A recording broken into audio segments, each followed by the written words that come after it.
जैसा आपकी इच्छा। रोल करे भैया। रोल है सर कैबिनेट की बैठक। सबसे पहले तो आप सबका स्वागत है, अभिनंदन है कि आप इतनी देर रात भी यहाँ पर छोटे से निमंत्रण के ऊपर पधारे।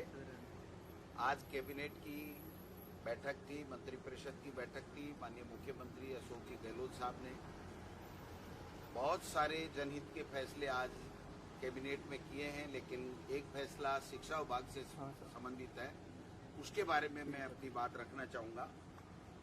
ये जो राजस्थान अधीनस्थ सेवा नियम और राजस्थान शिक्षा सेवा नियम जो 70 और 71 में बने थे, उनमें काफी बदलाव किया गया है। 10-12 चेंजेस किए गए हैं, क्योंकि उनकी वजह से कई तरह की दिक्कतें आ रही थी और कई प्रमोशन नहीं हो रहे थे। कई परेशानियों के कारण से शिक्षा विभाग को मजबूती नहीं मिल पा रही थी, तो ये सारी चीजें की गई हैं। उसमें एक तो इन दोनों सेवा नियमों को एक कर दिया गया आज से। दूसरा, इसमें जो अतिरिक्त निदेशक और संयुक्त निदेशक पद की पदोन्नति थी, पहले इसमें 3 वर्ष पर जस्ट पहले वाले पद का एक्सपीरियंस होना था, जो नहीं मिलने के कारण से ये वर्षों से पद खाली रह जाते थे। अब उससे एक नीचे वाले ग्रेड का 3 साल का और उससे जस्ट पहले वाले का 1 साल का, यानी 4 साल का अगर अनुभव हो गया तो उसके बाद में उसकी पदोन्नति हो जाएगी। कहने का मतलब जो नेक्स्ट का 3 साल का था उसको 1 साल कर दिया गया और उससे पहले का 3 साल का कर दिया गया, जिससे इन पदों पर जेडी और इनके ऊपर एडी के ऊपर पदोन्नति हो सकती है। एक जिला शिक्षा अधिकारी के जो पद थे वो 50% सीधी भर्ती से नियमों में प्रावधान था 70-71 में, और 50% पदोन्नति से था। जबकि आज तक जब से सेवा नियम बने हैं, जिला शिक्षा अधिकारी के सीधी भर्ती कभी भी आयोजित नहीं हुई है। और इसकी वजह से हर वर्ष सरकार को माननीय मुख्यमंत्री से, डीओपी से स्थिलन लेकर के और जिला शिक्षा अधिकारी की पदोन्नति उसके पदों पे करनी पड़ती थी, लेकिन उसमें बार बार लोग कोर्ट जाते थे। इस बार भी कुछ जो है अधिकारी प्रिंसिपल कोर्ट में चले गए, स्टे भी हो गया था, उसको वेकेट कराया। तो अब जिला शिक्षा अधिकारी के तमाम पदों के ऊपर पदोन्नति के आधार के ऊपर उनका पदोन्नति होगी, जिससे तमाम 323 जो पद रिक्त हैं वो पूरे के पूरे भर दिए जाएंगे और हर वर्ष एक भी पद रिक्त नहीं रहेगा, जिससे शिक्षा के ढांचे को मजबूती मिलेगी। दूसरा, एक प्रधानाचार्य सीनियर स्कूल का और प्रधानाध्यापक जो सेकेंडरी स्कूल का है, उसमें जो 66 और 33 67 और 33 का अनुपात था, उसके कारण से कई तरह की आपस में दोनों केडर के विवाद होते थे, उसको आज निपटा दिया गया है। और उनका व्याख्याताओं का 80% और हेडमास्टर्स का 20% जो संशोधन करके उनके पद अनुपात बनाया गया है। और इसके साथ ही एक फैसला किया गया है कि प्रत्येक राजकीय उच्च माध्यमिक विद्यालय में प्रिंसिपल के साथ एक वाइस प्रिंसिपल की पोस्ट स्वीकृत की जाएगी, और जो प्रधानाध्यापक है वो डाइंग कैडर हो जाएगा। और डाइंग कैडर होने के बाद में जितने प्रधानाध्यापक होंगे वो सारे के सारे क्रमोन्नत कर दिए जाएंगे, प्रमोट कर दिए जाएंगे। और जो माध्यमिक विद्यालय हमारा होगा उसमें भी प्रिंसिपल ही उसका संस्था प्रधान होगा। तो मैं समझता हूं इससे जो 13-14 हजार हमारी सीनियर स्कूल्स हैं और सेकेंडरी की स्कूलें हैं, उनमें सब में प्रिंसिपल की पोस्ट हो जाएगी और सीनियर स्कूलों में वाइस प्रिंसिपल की पोस्ट हो जाएगी, और सभी को इसका लाभ मिलेगा। व्याख्याताओं को भी बहुत बड़ा लाभ मिलेगा, और जो प्रधानाध्यापक हैं 10वीं स्कूल के, उनको तो सबको ही प्रमोशन के चांसेज मिल जाएंगे। और डाइंग कैडर होने के कारण से फिर हमेशा हमेशा के लिए एक चैनल हो जाएगा कि जो भी सेकंड ग्रेड से आएगा वो व्याख्याता बनेगा, व्याख्याता बन के फिर वाइस प्रिंसिपल बनेगा, और वाइस प्रिंसिपल बन के फिर प्रिंसिपल बनेगा। दूसरा, एक जो व्याख्याता शारीरिक शिक्षा का वित्त विभाग से पद तो स्वीकृत था, लेकिन इन नियमों में इनकेडर नहीं होने के कारण से, इन नियमों में इनकेडर नहीं होने के कारण से आज तक 25-30 साल में, 40 साल में प्रमोशन नहीं हुआ। इसलिए ये संशोधन करके इसको इनकेडर कर दिया गया है। तो अब व्याख्याता शारीरिक शिक्षा का भी प्रमोशन, जो सेकंड ग्रेड के लोग हैं उनका व्याख्याता में प्रमोशन हो जाएगा पहली बार 70 साल में। इसी तरह पुस्तकालय अध्यक्ष ग्रेड प्रथम का भी 31 पद तो फाइनेंस से स्वीकृत हैं, लेकिन इस 40 साल में कभी भी उनको पदोन्नति नहीं मिली, क्योंकि ये पद नियमों में इन कैडर नहीं था, तो उसको नियमों में इन कैडर कर दिया गया। इसी प्रकार पुस्तकालय ग्रेड द्वितीय के पद सीधी भर्ती के पदोन्नति पे रोक लगा दी गई थी।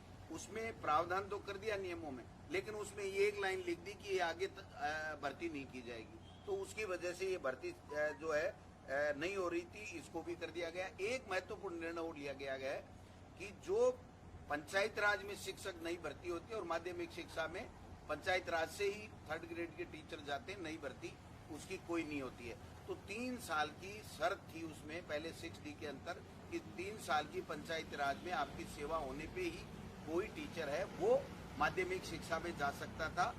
अब पंचायत राज का कार्मिक कभी भी माध्यमिक शिक्षा विभाग में या शिक्षा विभाग में जो शहर में एलिमेंट्री का जो विभाग है, एलिमेंट्री के स्कूल है, उसमें भी जा सकता है। तो जिससे माध्यमिक शिक्षा को 10वीं और 12वीं की स्कूल और शहर के जो तमाम स्कूल हैं जो शिक्षा विभाग के अधीन आती हैं 1 से लेकर के 12 तक के, उनमें टीचर्स बराबर मिलेंगे, वो मिल जाएंगे, ये भी कर दिया गया है। एक हमने ये किया है कि जो व्याख्याता पहले होता था वो किसी में भी ग्रेजुएशन करो, लेकिन अगर पोस्ट ग्रेजुएशन जिस विषय से करता था उसका व्याख्याता बन जाता था। फॉर एग्जाम्पल, अगर उसने BSc किया है, साइंस से वो पढ़ा है ग्रेजुएशन, और उसने अगर भूगोल, अंग्रेजी या इतिहास से 2 साल PG करके और वो व्याख्याता भूगोल या इतिहास का बन जाता था, जिससे वो क्वालिटी की एजुकेशन नहीं दे पाता था। अब हमने ये नियमों में संशोधन कर दिया है कि जो ग्रेजुएशन जिस विषय में करेगा उसी में PG करेगा, उसी को व्याख्याता बनाया जाएगा। एक जो प्रधानाध्यापक है 10वीं का, उसको ग्रेजुएशन के ही योग्यता की जरूरत थी, उसको पोस्ट ग्रेजुएशन की आवश्यकता नहीं थी। अब उसको जोड़ करके पोस्ट ग्रेजुएट कर दिया, क्योंकि वो एक महत्वपूर्ण पद है और अब आगे चल करके वो वाइस प्रिंसिपल बनेगा, प्रिंसिपल बनेगा। तो प्रिंसिपल के लिए तो था पोस्ट ग्रेजुएट और प्रधानाध्यापक के लिए था ग्रेजुएशन, तो उसको भी हमने ठीक कर दिया क्वालिटी एजुकेशन के लिए।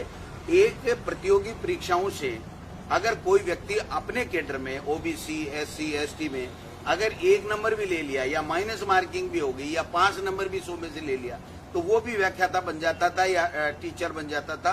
तो इसको हमने ये कर दिया है कि न्यूनतम 40% उसको अंक लाने पड़ेंगे, और अगर सरकार जैसे स्थिलन देती आई है 5% का, वो स्थिलन देगी तो वो स्थिलन इन पे भी लागू होगा। लेकिन जो भी अब टीचर आएगा वो क्वालिटी का टीचर होगा, जिससे क्वालिटी एजुकेशन जो है वो बेहतर हो सकेगी। एक तो ये चीज होगी। अभी जो एक चीज हुई है कि जो इन कैडर डाइंग कैडर जो प्रधानाध्यापक का किया जाएगा और जो वाइस प्रिंसिपल के पद हमारी सीनियर स्कूलों में किए जाएंगे, इससे 13-14 हजार टीचर्स को एक तरीके से नई भर्ती के अवसर मिलेंगे, क्योंकि 10,000 तो आप समझ सकते हैं कि वाइस प्रिंसिपल के पद ही होंगे, तो उन व्याख्याताओं को और हेडमास्टरों को उनको प्रमोशन का लाभ मिलेगा। और जो सेकेंडरी स्कूल है उसमें प्रिंसिपल की पोस्ट हो जाएगी हेडमास्टर के बजाय, तो उसकी क्वालिटी एजुकेशन भी बढ़ेगी और इतने पद भी बढ़ेंगे। तो कहने का तात्पर्य ये है कि ऐसे ऐसे फैसले आज शिक्षा विभाग के नोट के ऊपर माननीय मुख्यमंत्री जी ने, हमारी कैबिनेट ने लिए हैं, जिससे एक मील का पत्थर आज के फैसले साबित होंगे एजुकेशन को आगे बढ़ाने में राजस्थान में और क्वालिटी एजुकेशन में। और नए लोगों को जो हमारे टीचर्स हैं, व्याख्याता हैं, हेडमास्टर हैं, 2nd ग्रेड के हैं, उनको ज्यादा से ज्यादा प्रमोशन के अवसर प्राप्त होंगे। ये इस प्रकार से सभी शिक्षक संगठनों से इसमें हमारे द्वारा बात की गई है और तमाम ये जो फैसले आज हैं वो मुख्यमंत्री जी ने कैबिनेट में पारित किए हैं। इनको बताने के लिए मैंने आपको कष्ट दिया है। आप पधारे, आपका बहुत बहुत धन्यवाद। एक फैसला मैं और बता देता हूं कि माननीय मुख्यमंत्री अशोक गहलोत जी के नेतृत्व में यहाँ पर विधान परिषद के गठन का प्रस्ताव सर्वसम्मति से पारित किया था, लेकिन केंद्र की मोदी सरकार इसको टाले जा रही थी और एक चिट्ठी दोबारा भेजी गई कि आप बताइए कि आप चाहते हैं या नहीं चाहते हैं। तो ये टालने की मंशा से बताया गया है। मैं समझता हूं कि माननीय मुख्यमंत्री जी ने पूरी कैबिनेट की सर्वसम्मति से ये प्रस्ताव पुनः कैबिनेट को आज पास कर दिया गया है, भिजवाएंगे कि हम चाहते हैं लोगों को मौका मिले, कार्यकर्ताओं को मौका मिले और विधान परिषद बने, क्योंकि ये कांग्रेस की सरकार और मुख्यमंत्री अशोक गहलोत जी के नेतृत्व में ही ये यूनानिमस फैसला हुआ था। लेकिन भारतीय जनता पार्टी की केंद्र की सरकार इसको बार बार टाल रही है। इसलिए मैं आग्रह करना चाहूंगा भारतीय जनता पार्टी के तमाम नेताओं से कि केंद्र में मोदी जी के नेतृत्व में उनकी सरकार है, इसको फैसला जल्दी से करा के लाएं, जिससे राजस्थान में विधान परिषद बनने का रास्ता साफ हो और लोगों को और ज्यादा अवसर प्राप्त हुए जनता की सेवा करने। तो स्कूल खोलने को लेकर कुछ चर्चा नहीं की? आज केवल कोविड को लेकर के, चिरंजीवी योजना को लेकर के, तमाम और कई विभागों के फैसलों को लेकर के चर्चा हुई है। काफी टाइम हो गया, इसलिए आज इस विषय के ऊपर कोई बात नहीं हुई। लेकिन एक फैसला जरूर हुआ है कि जो कॉलेज एजुकेशन है या दूसरे बच्चे हैं, उनके जल्दी से जल्दी हम वैक्सीनेशन कैसे कराएं, इसको लेकर के चिंता व्यक्त की गई और भारत सरकार को एक चिट्ठी लिखने का जो है वो फैसला लिया गया है माननीय स्वास्थ्य मंत्री जी और मुख्यमंत्री जी की तरफ से कि मेहरबानी करके आप वैक्सीन दीजिए। हम लोग एक दिन में 15 लाख वैक्सीन लगा सकते हैं। आज हमारे पास में 70,000 के लगभग वैक्सीन है, कोई वैक्सीन आ नहीं रही है। हम लोग दूसरे डोज भी जिनकी ड्यू डेट होगी उनको भी नहीं लगा पा रहे हैं। तो नए बच्चों को कब लगाएं, कब वो परीक्षा दे पाएंगे, कब कैसे कर पाएंगे।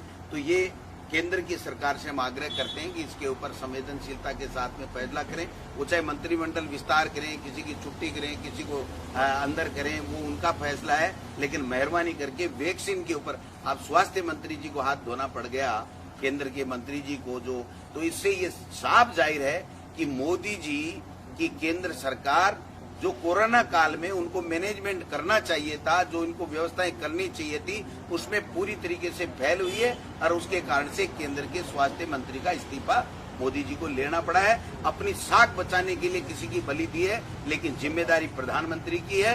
प्रधानमंत्री को जिम्मेदारी लेनी चाहिए और मैं समझता हूं कि इसके ऊपर अगर प्रधानमंत्री जी खुले मन से ये कहते हैं कि हाँ देशवासियों मेरे से ये कमी रह गई, मेरे से गलती हो गई, तो उनकी साख थोड़ी बहुत बच के रहे। आज अजय माकन जी का भी दौरा रहा। थैंक यू, बहुत शानदार। थर्ड ग्रेड शिक्षकों को क्या होता है? थर्ड ग्रेड ट्रांसफर करेंगे क्या आप लोग? आज नियमों में संशोधन हुआ है और हम लोग जो 3 साल वाली शर्त को हटा दिया गया है।